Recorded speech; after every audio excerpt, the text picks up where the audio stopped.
ये देखिए जी, फॉल शुरू हो गया विंटर का। सारे जितने भी प्लांट है, जितने भी दरख्त हैं, सब येलो हो गए हैं।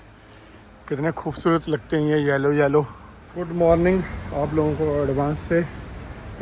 कल जब बर्लिन पहुँचे तो बारिश बहुत थी, उसके बाद फिर घूमने निकले नहीं क्योंकि वैसे भी बस काफ़ी लेट हो गई थी। और बस स्टैंड से मेट्रो से हॉस्टल आते बारिश के बीच में कपड़े गीले हो गए, तो फिर आके सो गया। क्योंकि कल जो हरासमेंट बस के चक्कर में थोड़ी बहुत हुई तो उस चक्कर में थकावट थी।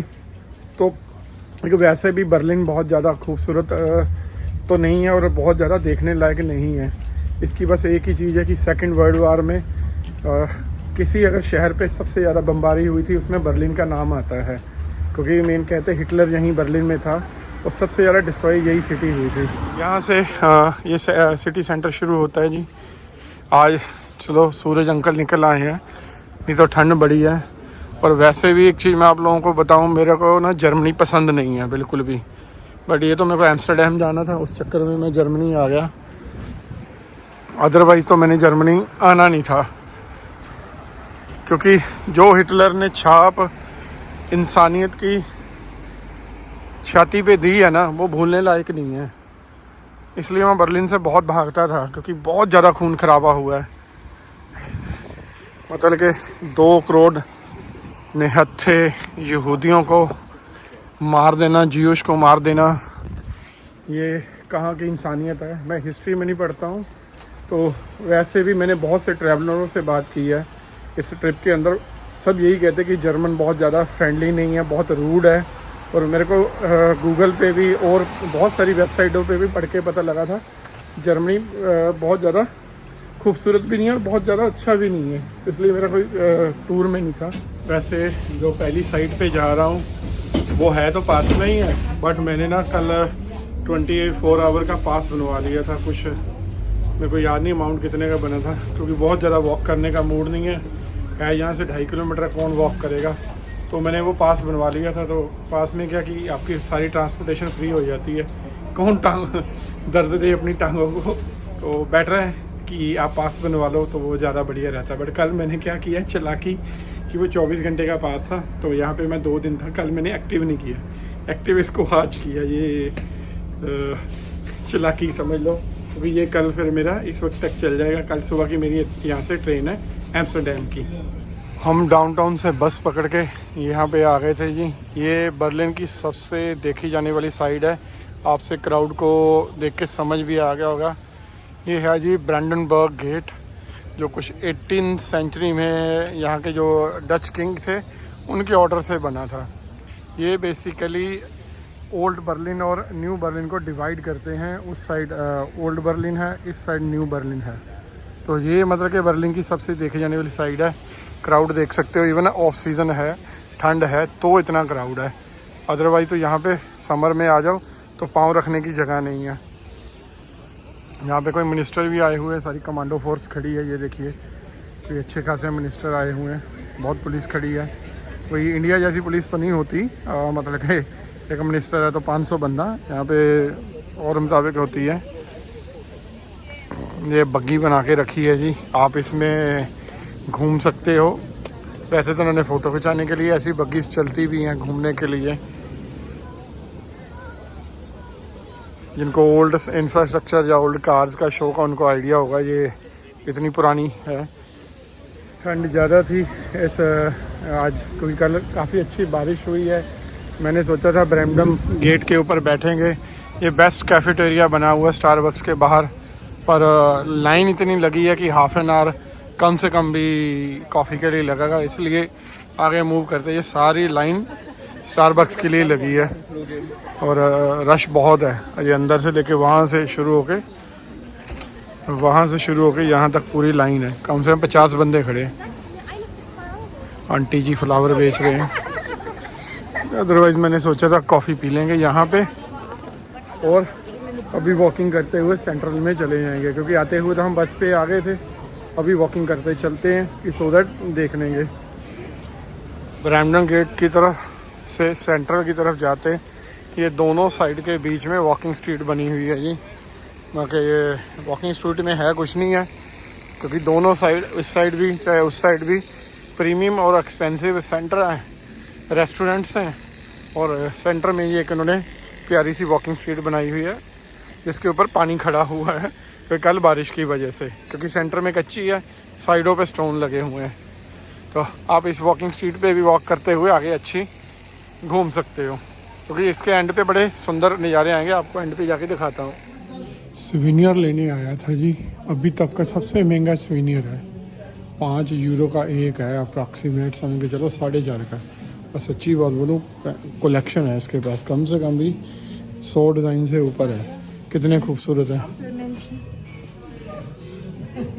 ये सारा इस स्वीनियर ही लगा हुआ है। कौन सा लें समझ नहीं आ रहा, और सारे खूबसूरत हैं। महंगा है थोड़ा सा पर खूबसूरत है। कि हर शहर के अंदर जैसे हिप हॉप बस होती है, ये भी यहाँ भी है जी, यहाँ भी ले सकते हो। इसके प्राइसेस पूछ के आपको बता देता हूँ कितने पैसे लगेंगे। ये सुबह 10 से शाम को 7 बजे तक के चलती है हिप हॉप बस बर्लिन के लिए। इसका ब्रोशर, ये इसका प्राइस है, मतलब कि 28 यूरो एक टाइम का है, एक दिन की ट्रिप है। 24 घंटे की 30 यूरो है, 48 घंटे की 40 यूरो है।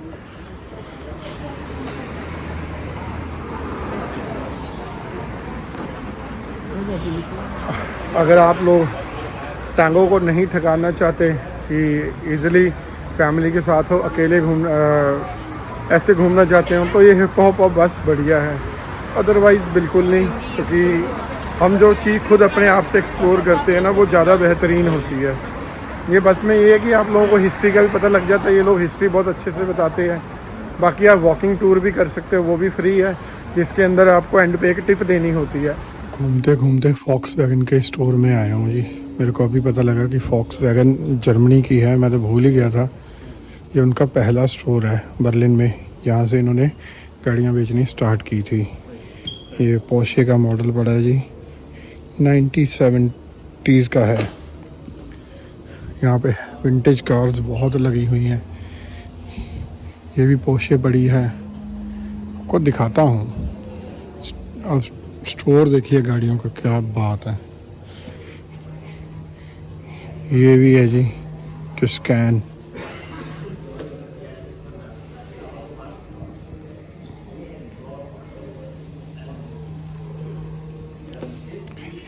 ये राइड लिखी है जी। इसके बारे में मैं इतना ज़्यादा पंगा लेता नहीं हूँ गाड़ियों का, क्योंकि चाइना में भी मैंने एक वीडियो बनाई थी, पता नहीं कैसी लगी आप लोगों को। शूज़ देखिए कितने कलरफुल है। ये है ये गाड़ी, ये चलेगी कहाँ, पंजाब में। जितनी ये डाउन है उसमें तो हमारे उससे 3 गुना बड़े तो हमारी स्ट्रीट फ्रीक है। 75 साल पुरानी जी, 1948 की गाड़ी है। ओह माय गॉड, ये तो स्पीड पोर्शे विजन 37।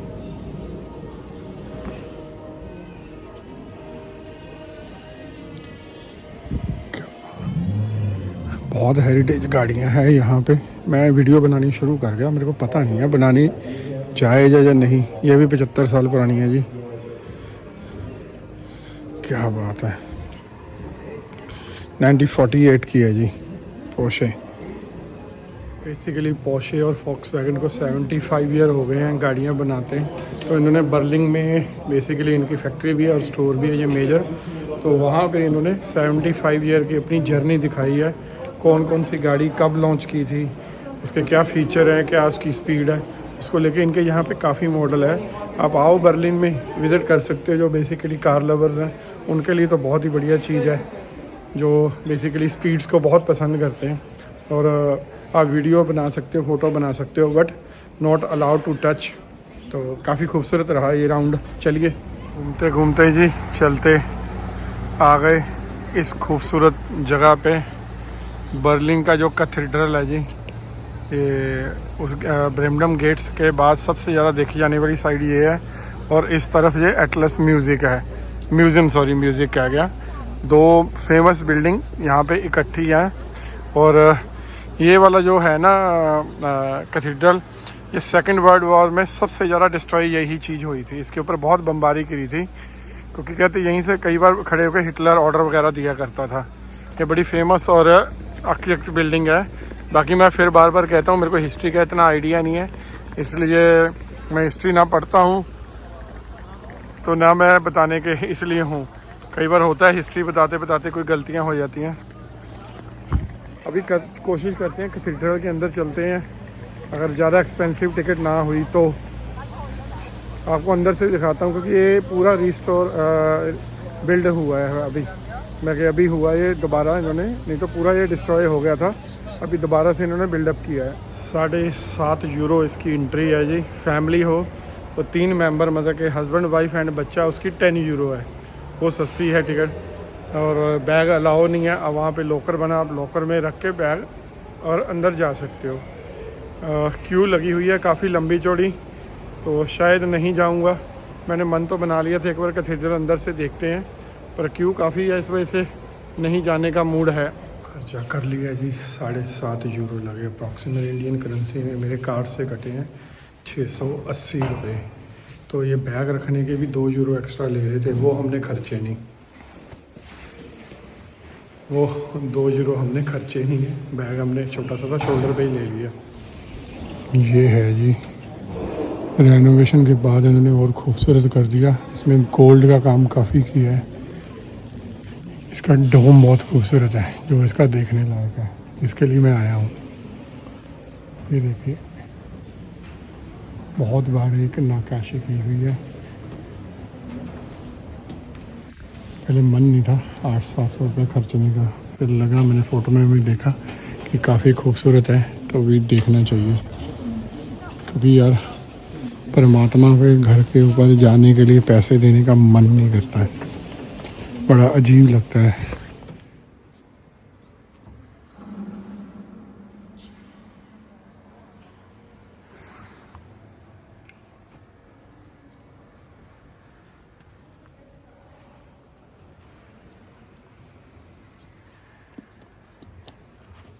इसकी आप छत पे जाके 360 व्यू ले सकते हो बर्लिन का, पर उसके लिए लिफ्ट नहीं है, तो मैनुअली आपको जाना पड़ेगा। तकरीबन 300 स्टेप्स हैं, तो मैं नहीं जा रहा हूँ क्योंकि मेरे ऑलरेडी पाँव में दर्द हो रहा है, तो इसलिए मैं जा नहीं रहा। अगर आप लोगों को जाना हो तो आप जा सकते हो। 300 सीढ़ियाँ चढ़ के आप ऊपर व्यू ले सकते हो। मोस्टली सब जा रहे हैं मेरे बिना, तो मैं एग्ज़िट मार रहा हूँ क्योंकि थकावट हो गई है बहुत। चल के प्राग में बहुत चले, उसकी थकावट अभी फील हो रही है। तो अभी बैठते हैं कहीं, कॉफ़ी वॉफ़ी पीते हैं, थोड़ा कुछ खाते हैं। कैथेड्रल के अंदर बड़ा प्यारा छोटा सा कैफेटेरिया भी बनाया हुआ है, बट एक्सपेंसिव है, मतलब कि चीपर नहीं है। पानी की बोतल 3 यूरो की है, हमको 270 रुपये की। केक्स पेस्ट्री मिल जाएंगी सब विद एग विद वाइन। ये केक्स में वाइन भी डालते हैं। बट इस कैफेटेरिया का जो सिटिंग एरिया ना, वो बहुत ही शानदार है, कनाल पे बना हुआ, आप लोगों को दिखाता हूँ। तो आप जर्मनी में ना केक्स खाने से पहले एग की प्रॉब्लम तो है ही है, बट शराब की भी दिक्कत है। काफ़ी जगह वाइन्स डलती है यहाँ बेकरी में, तो कोशिश करो। ये है जी, ये बर्लिन की जो रिवर है, उसमें ये कैथेड्रल अभी भी देखिए कंस्ट्रक्शन चल रही है इसकी। ये बाहर कैफेटेरिया बना है, आप बाहर यहाँ बैठ के कॉफ़ी इंजॉय कर सकते हो। ये देखो सब लोग वहीं बैठे हैं। हम अपनी कॉफ़ी स्टारबक्स पे ही पियेंगे, हमें उसकी ही समझ आती है। ये घूमते घूमते हम ओल्ड टाउन आ गए। ये ट्राम भी चलती है जी यहाँ पे। आप जो 1 दिन का पास लेते हो उसमें ट्राम इंक्लूडेड होती है। ये यहाँ से ऊपर मेन रेलवे स्टेशन आ गए इनका। कल हम यहाँ की बुलेट ट्रेन में भी सफ़र करेंगे। यहाँ से ओल्ड टाउन शुरू हो जाता है जी। मैंने तो एक्चुअली कॉफ़ी पीनी थी, कॉफ़ी के चक्कर में इतनी दूर आ गया, पर बढ़िया हो गया ओल्ड टाउन देख लें, नहीं तो हमने ओल्ड टाउन देखना नहीं था। मेट्रो भी है यहाँ पे, ट्राम भी है, बसेज भी है। ये आ गया जी ओल्ड टाउन।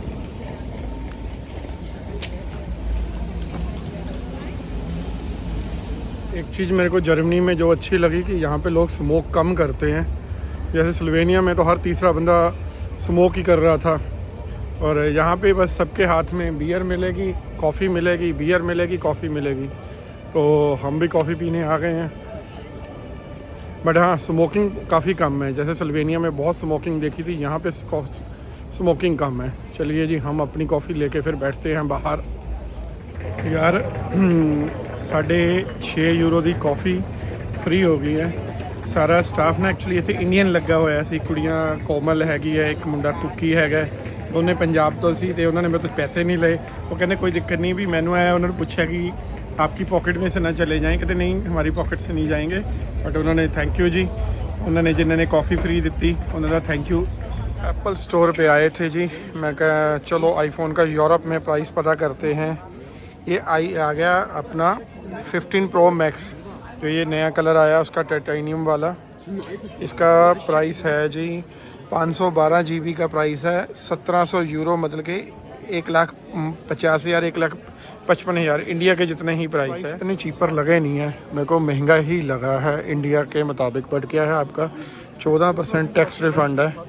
ये हम देख रहे थे एप्पल लैपटॉप, ये मैं लेना चाहता हूँ अपने लिए। ये है 2399 यूरो का जी, अप्रॉक्सीमेट 2,20,000 रुपये का। इंडिया से भी महंगा है ये तो। वो इंडिया में ज़्यादा सस्ता है, इंडिया से महंगा है एप्पल यूरोप में। वक्त ये है कि आपको 2300 यूरो के अंदर अप्रॉक्सीमेट 240 यूरो, अप्रॉक्सीमेट 11% एक GST रिफंड मिलेगा टैक्स एयरपोर्ट पे। समझ के चलो 245 यूरो आपको वापस मिलेंगे, अप्रॉक्सीमेट 26,000 रुपया हो गया। और इंडिया में अगर आप टैक्स रिफंड लेते हो ये वाला लैपटॉप, एक तो 1,99,000 का है, टैक्स रिफंड के बाद वो 1,60,000 का पड़ जाता है। तो यहाँ तो ऑलरेडी 2,40,000 का है। बर्लिन की ये दीवारें, ये ऐसे लोहे के बने स्टैचू, ये देखिए सारी की हुई, ये सेकंड वर्ल्ड वार और कोल्ड वार की याद दिलाती हैं कि क्या क्या बीता है। ये पर्शियन बने हुए थे, यहाँ लोगों को रखा जाता था कोल्ड वार के दौरान, उनके ऊपर तशद्दुद तसीहे किए जाते थे। और ये सब चीज़ें हैं जो मेरे को जर्मनी से दूर करती है, जिस वजह से मैं जर्मनी को पसंद नहीं करता हूँ। आप सोच भी नहीं सकते हो कि क्या लोगों ने सहा होगा। ये साइड ये है, और इस साइड आप देखो बड़ी बड़ी बिल्डिंग्स हैं सारी, जो नए बर्लिन की याद दिलाती हैं। आप लोगों को बोलता हूँ, बर्लिन में आके जो डे पास बनाया है उसको बनाने की ज़रूरत नहीं है, 10 यूरो ख़राब हो जाएंगे। क्योंकि जो सब कुछ है वो जितना भी बर्लिन में देखने वाला है वो सेंटर टाउन में ही है, और सेंटर टाउन अपने हॉस्टल से वॉकेबल है। तो आपको लगता नहीं वो 10 यूरो आपके बच सकते हैं। खाली आप बस स्टैंड या स्टेशन से जो आओगे, वो 2 यूरो की जो टिकट है वो लेके आ जाओ, उसके बाद और पैसे लगाने की ज़रूरत नहीं है। और चलिए बर्लिन का ब्लॉग यहीं ख़त्म करेंगे। बहुत ज़्यादा कुछ है नहीं सिटी में देखने के लिए, आप आना चाहो तो वेलकम है। अगर आप इसको स्किप करना चाहते हो तो स्किप भी कर सकते हो, मतलब कि बोरियत जी सिटी है, ऐसा कुछ नहीं है। नॉट बहुत हैपनिंग, ना कोई पार्टी लाइफ, ना क्लब्स भी बहुत ज़्यादा हैपनिंग नहीं है। स्किप करने के लिए स्किप कर सकते हो। चलिए जी, बाय, गॉड ब्लेस यू।